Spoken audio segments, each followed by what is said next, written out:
What's up, Cavs fans? German, Spencer Davies with you for our latest episode of Courtside with the Cavs on SI.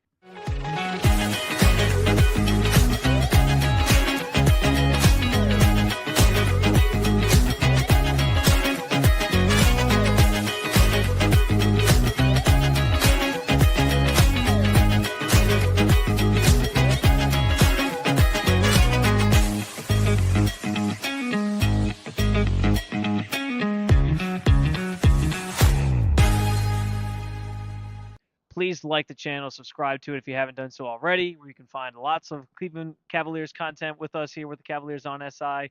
All the post-game stuff from practice today that Spence got. So a lot of good stuff over there. We'll have you covered throughout the rest of the playoffs. But Spence, this is the first time I think we've done an episode sitting down together.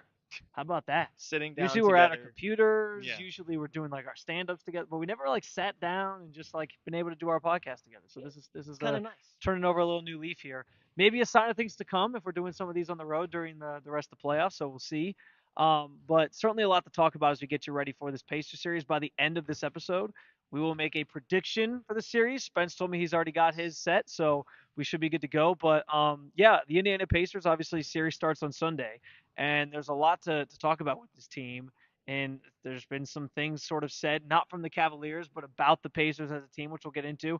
But first and foremost, Spence, what are you just kind of expecting from this Pacers team that plays a very fast pace, similar to the Cavs, but something that obviously you have to account for? And it was something that was talked about today after practice, but even the first 2 days here of practice, everyone is pointing to the fact that this team really is high octane. They like to get up and down the floor, and that their conditioning is going to have to be really, really good to sort of hang with them on top of trying to defend that five-out offense that they like to play. Up and down, transition, multiple ball handlers, and you have the challenge too that a lot of people are forgetting. Pascal Siakam Yeah. is their leading scorer. Everyone looks at Tyrese Haliburton because he's the all-star. He's the one that's kind of the straw that stirs the drink. But Pascal's been there, done that. He's an NBA champion. Let's not forget about Miles Turner too as well. Being the five-out offense, he can spread the floor, but he can also attack off the dribble. And then defensively, we know he's really a load to handle as a rim protector. So the Cavs have their hands full against this Indiana team that plays fast, but is also really sizable and has a lot of advantages that they can look to.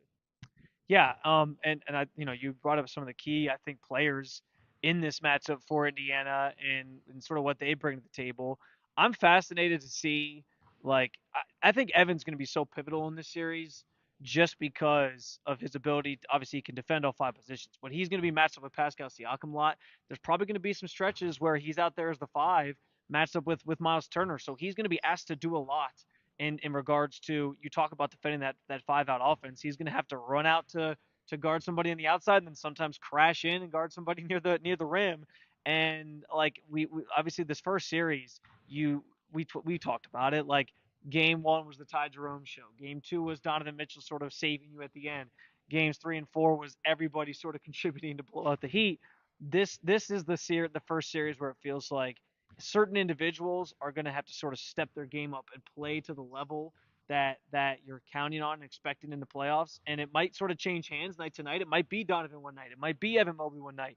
But I think Mobley is going to play such an important role in this series. Whereas last series, not that he was taking a back seat, but I don't think he was as crucial. Like, you were going to win that series with or without Evan Mobley going off, I think is my point. Like, this round, it feels like you're going to need him on his A game, both ends of the floor, really doing his thing, because this is a team that can sort of counter him on both ends of the floor with Miles Turner's presence, but also with Pascal Siakam being the scorer that he is. Yeah, I think Evan's going to have to rebound really well in this Yeah. series just because of the amount of threes that are going to go up. Again, Indiana, one of the top corner shooting three-point teams in the postseason so far, and there's going to be a lot of long rebounds. So the guards are obviously going to have to help, and so is the Max Struses and the Sam Merrills and Dean Wades. But I feel like Evan and Jay have to set the tone on the boards and make sure that they're doing the right things to get their team's possessions. And when they get their team's possessions, that means that they're going to be allowed to go out and transition. And that's what DeAndre Hunter talked about on day one, was when they're at their best, they're running, they're playing fast. And not that you want to get into a track meet with the Pacers, but you want to be able to do what they do and get up and down the floor and match that effort. Why do you think? Because this has been an interesting topic of conversation. I don't know and the Cavaliers players have downplayed it. Like they haven't like given any they haven't accepted it as a take. They haven't even given it any credence whatsoever. They've very much downplayed this narrative that's out there about how Tyrese Haliburton was voted the most overrated player in the NBA, I guess, by his own peers. Donovan made the joke yesterday I saw where he was like, I didn't vote in that. Kenny Atkinson, I think, said the same thing. Like, I don't know who voted on this, but it wasn't me. And clearly they're trying to make sure they're not giving any extra bulletin board material to that team. They've got respect for him for sure. Yeah, They got respect for yeah. this team in But what? general. But where does that come from? Like, where is this narrative all of a sudden? Because I've never heard this either. Like, I've never heard this really talked about up until this like last week, where it's all of a sudden like, yeah, Tyrese Haliburton isn't as good as we think. Like, I've always thought he's a damn good player. He's a all star like you mentioned, and the Cavaliers clearly have that same respect for him. I like where was this birthed, and why is this the topic all of a sudden? I just think, certain outlets put out a poll and probably talked to 12 to 15 players, and that was representative of the league as a whole. And this is how you end up down this road. And unfortunately, it's just kind of where our business is sometimes. Yeah, But I know that they have a ton of respect for Tyrese. The way that he's able to work the pick and roll game with Miles, and in some sets, obviously, um, the other bigs, and not to mention the way that he runs the floor and is an outlet passer. As soon as he gets a rebound, skip pass up the floor, get guys moving, and automate. He's a lot to do with what the Pacers do up and down the floor. Like, he is yeah, a very big part of that. And what's really impressive to me is that Tyrese does not turn the ball over. I think he can get loose with his handle sometimes, but he's really solid and taking care of it, and he's never going to beat himself. yeah. And I think that that's a really big part of this too. And then the sheer fact that he's got the crossover that he does, but he's also got, as I Which, by the mentioned, way, he got Giannis with that crossover the other night to win the game. And listen, Giannis is one of the best defenders in this league, like maybe of all time. And sometimes you just get got. He got yeah, got on that one. That was a nasty crossover left by left Tyrese Haliburton. left to right, and then blew right by, right, and then the threat of having that crossover to get to the lane, he can also do the little toe tap and then step back and shoot a three with that really elongated form that Yeah, we're going to see in this series, and he's gonna have a really good game multiple times, I think, for the Cavs. I said on another show, I think that the Cavs strategy defensively should be, hey, Tyrese, you know what? Go out and get 40. As long as yeah, Pascal's not their leading scorer, as long as Aaron Nesmith isn't burning us from long range, as long as Miles Turner's not involved in taking too many shots, Tyrese, go out and take 30 shots if you have to. Because when Tyrese has everybody else working, I feel like once he gets his teammates involved, that gets him going, and then you're down to the worst of two yeah. worlds. It's funny. Like we bring up this narrative that he somehow is overrated, in the eyes of his peers. I think what's underrated for sure about Tyrese Halliburton is the fact that he is such a good distributor. Like when he's assisting on plays and getting his teammates looks and getting opportunities for them when he draws that extra attention, that's when he's at his best. Is when Mm-hmm. he's able to kick out and guys knock down shots, or he's able to sort of pass it under the basket on those back cuts, and they can sort of make the shots in close. Like those are the things that make him to me so effective, is when he's able to do all of that. And so to your point on, yeah, like I think that is probably a pretty solid strategy on him, is if they try to take the others away and say, all right, fine, if you want to try to beat us, as it's almost like what you brought up with Tyler Hero in the first round, right? Like you and what Army, this time he has an army, but if you take the army away and you make him just have to do it, and Tyrese Halliburton puts it all on his shoulders to try to be the primary scorer and do too much on the offensive end, then maybe that's a solid strategy, at least to start the series, to try to like lull them into a situation where they don't want to be in, and then you can maybe win the series and have an advantage in this one. So I like that thought process from you. We'll call that scheme the one man band scheme. Okay, so we had you and what Army with Tyler Hero.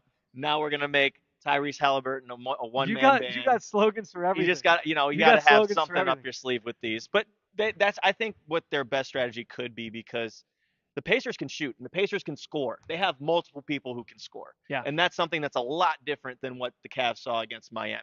So they're going to have to take away the likes of the Siakams and the Miles Turners, and even off the bench, the Benedict Matherins of the world. Obi Toppin's been giving them some good minutes too. Like Donovan talked about it, they play at a pace like that because they are also deep. Yeah. I would still take the Cavs bench over theirs, but this is a thing where I think that there's ultimate respect for the opponent, and they're going to have their hands full. This is going to be a different series, and we're going to get to the strategics of that too, because 5 out is something that the Cavs have not really seen yet too. I think along those lines, what are you anticipating adjustment wise from Kenny? And maybe it's something that you have in your head is like a lineup that he hasn't tried or something he could try more. We talked about in the Miami series, they were able to go a lot smaller.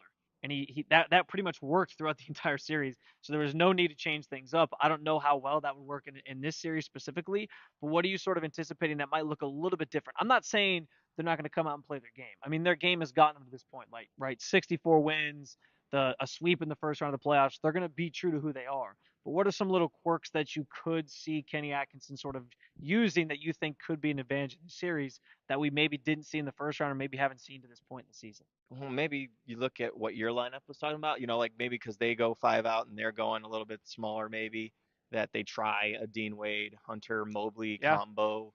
I'm interested to see.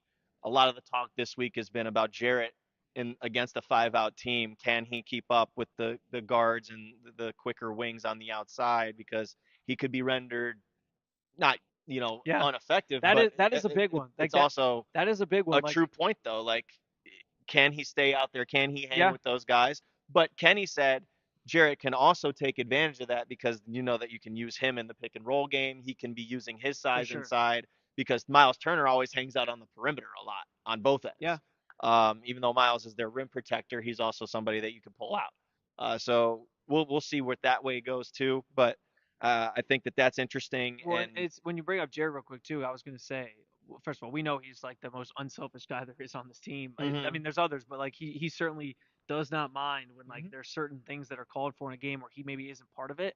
And so yeah, like we saw late in the season at times, Kenny went away from having Jared out there in the closing lineup, and that's where I think you're gonna get some of these lineup adjustments and some of the chess match of basketball is going to be late in games like, hey, what was working for us today? So I'm not saying Jarrett can't be effective, but like you said, if there's a game where Indiana's just like running him off the floor, where it's like, hey, he can't keep up tonight, he might have to get pulled out of that end lineup and have somebody else sort of swap in, and that's okay because like I said, he'll roll with it, and that's the luxury that Kenny has is this roster is so deep that he can try different things and see different things, and he might end the game with some different lineups than that don't include Jarrett just because it might work better. So that's I think the key parts of the game where we're going to see some of that the most, and I'm definitely like you intrigued to see what types of things he pulls out. And I think this also kind of segues into the next point about how big Evan Mobley's going to have to be. Because when I talk about Miles Turner being that major rim protector Yeah, for that team, pulling him out of the paint towards the perimeter to make yeah, sure that the drivers can get inside and get attack the rim, get to the free throw line. I think that's really important. So you look at Evan at the five. Now you got either DeAndre or Dean Wade at the four. Maybe you have an Isaac Okoro in there. I'm sure that Sam Merrill's still going to get a chance to see like what it looks like. So you look at what Evan though brings to the table on both ends. He's going to be playmaking. He's going to be kind of being used in that dribble handoff mode. And then defensively, he's gonna have to guard everybody really. He's gonna have to yeah, guard Haliburton. He's gonna have to guard Pascal Siakam, and he's also gonna have to sure match up with Miles Turner in some senses. So Evan's gonna be a huge piece of this. yeah. Well, And Donovan talked about that at length yesterday about how big Evan Mobley is, and also how where he's getting to right now is exactly what is the difference between his number one seed in Utah and his number one seed here. and that's what we talked about at the top of the show was like how Evan in this series is going to stand out more so than he maybe even had to in the Yeah. first series because of just how versatile he is. hmm And he talked about that today. He knows he's going to have a big responsibility with how this team plays and what he kind of brings to the table. He was locked in today, by the way, Yeah. man. He was extra work for 45 minutes. We were waiting to talk to him after Jared Allen walked in outside in the hail and the rain coming through the side of the practice facility to come talk to us. And then meanwhile, Evans in there, shirtless, working out, shooting threes and whatnot. So it's a pretty funny dynamic, those two. Yeah, no doubt. Yeah, so we'll see what some of those things look like. I do think this is going to be a series that tests Kenny's, coaching prowess more so than the first round did. Even hmm though we thought the first round might have some of that because it was Spo, the Heat just didn't have the dogs to kind of keep up with this team, and I You were think that was pretty terrified. evident. I wasn't terrified. I just said whenever you play the Heat, you always got to be mindful because the Heat are. I just feel like every time this team plays the Heat, it doesn't ever go their way. But they clearly proved me wrong, and they didn't prove me wrong because I still picked them to win in five. But um, I just there's always a little bit of of Spo fear, I guess, to an extent. But they put all that to bed, so that was the good news. We know that going into the series, Darius Garland is still dealing with the toe injury that he suffered in the first series, which made him miss the last two games of that one, games 3 and 4. He's listed as questionable right now. Got a couple days before he actually would have to suit up. Do you think he'll be ready for game one? And if he's not, well, I guess that's part two of the conversation. But if he's not, like, what do things look like for the Cavs? How concerning is that for the start of the series if he's not out there for this team? Well, I mean, day two of practice didn't see him out there, so that's one little sign, I think. Yesterday, you saw him and he was doing individual work, but Kenny said that he had no contact. So he went through everything, but no contact, making sure that that toe is okay. The great toe, as it is called. It happened on a closeout. I thought it was less of a big deal than this, but Yeah. clearly I mean, they're being cautious about it. Kenny said he could have to deal with it for the rest of the playoffs. So Yeah. it seems like it's like more of a pain tolerance thing where they're trying to make sure it doesn't become something bigger. Right. Um, Especially because Darius is always stop go. He's yeah, somebody yeah, that is on and off. The way that his play style is, he is really shifty. He moves left to right, he moves up and down, and it's very sudden movements. It's planting and it's, all that stuff. So that could be very painful for DG. So it's understandable why they're taking this a little bit more seriously, even if it isn't an injury that necessarily pops out to everybody. A toe, if it's your big toe, I mean yeah. that hurts. I'm gonna guess, and this is just a guess. I'm gonna guess he tries to play Sunday. I think he tried to play game 4 in Miami and they and still didn't let him go. well, and that made Yeah. some sense because it was a closeout game. You were up Mhm. 3-0. You probably felt like you were fine without him. Like I'd be hard. I find it hard to believe that he's not going to try to play Sunday Yeah. to start off a series on a good note. And then I just think it has to be one of those situations where Kenny is like constantly monitoring, right? And if he looks like he's kind of out of whack or it looks like it's bothering him or whatever, get him out because you have a longer playoff run to sort of navigate through here potentially, and you want to make sure that you can keep him as healthy as possible. So I think it's just one of those things that you got to keep close attention to it. But I would imagine DG is going to give it a go because that's just who DG is. Like he wants to be out there and he knows he's going to be judged like all these guys based on like what he does this time of year. And I'm sure, was killing him that he didn't get to play in game 3 and 4. So that's just my guess on the situation. But I mean, I don't know. Somebody else might feel differently about it. I feel differently about it. Do you? You think he's going to I sit? actually think he's not going to play game 1. I think they're going They're to going to save see him for game 2. if they can hold up defensively the Okay. way they did the last couple games. Do they have another chance to figure out different lineups, without DG, and knowing that you can bring him back a little bit later. And I think by that point it would have been like what, a week and a half, 2 weeks since the Yeah. last time he Yeah. played a game, so it would give him a little bit more time to nurse that injury. I think you're right. He's going to try to give it a go. I just think that they might look at it and say, let's give Yeah. this a little bit longer to heal. And the thing is too, this isn't something about them thinking DG is any less than. This is about them Yeah. making Some sure that fans he might feel is. that way, but the team certainly doesn't. Yeah, which is a whole crazy conversation. We already got into that the last pod Oh episode, so yeah. let's not get into it If you now. want to go back and watch though, you can find it on this channel, Cleveland Cavaliers on SI. You sure I can. was very emphatic that the takes out there about DG are very, very wrong. And interestingly enough, Kenny Atkinson comes out and says, I think we're better with our all-star point guard. And that was his only thing. He's like, he's going to leave it at that. So I don't know. That's the easiest way to sum it up. I should have just said that in the pod, but that would have been good for entertainment It value. would not So have been. I want to sort of shift ahead as again, well, the DG part of this is going to continue to be a conversation, something to monitor. We'll see if he's out there game one or not. Maybe I know Kenny Atkinson's going to speak on Saturday. Hmm. You might watch this on Saturday, so we'll know by then if Kenny has any further comment on it. I'm sure those sort of listed as like questionable up until game time, and then they'll make a game time decision. But we'll obviously keep monitoring that. Let's get more into the specifics of the series. We'll make our predictions here coming up as well. But Spence, like, what do you think is the biggest key for Cleveland to win this series against the Indiana Pacers? That again, they're going to get challenged. Really high scoring offense. They like to run. What do you think is going to be the biggest key to sort of limiting that damage that they can provide and getting out of this series and advancing on to the Eastern Conference Finals? Rebounding, man, because 5 out. This is your go-to. I was going to say This is your rebounding go-to. because if they're playing 5 out, that means that they don't have many people in Yeah, position. And the Cavs have very strong rebounding players. And I think that they got better at it as the Heat series went on, but this is completely different schematically. They're going to have to come out and pursue the ball. They're not going to be able to ball watch.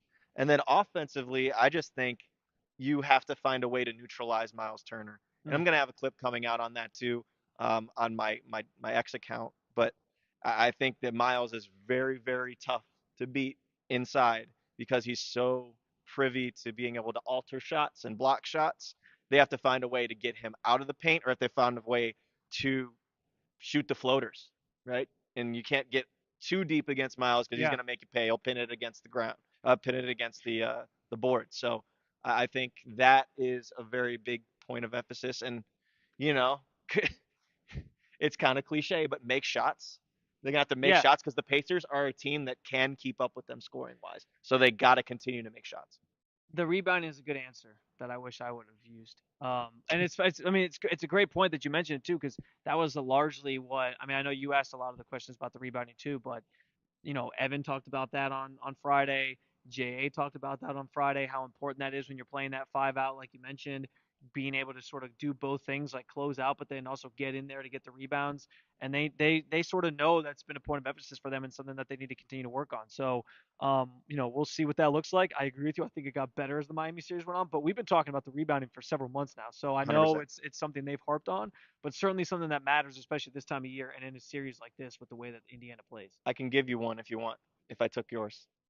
No, no, you No, didn't you have take one? mine. I'm saying I wish I would Because have I have thought of another it. one that I thought of too. My biggest key, I think, is going to be the controlling the pace, because Indiana wants to control the pace, and the playoffs naturally slow down a little bit anyway. Hmm.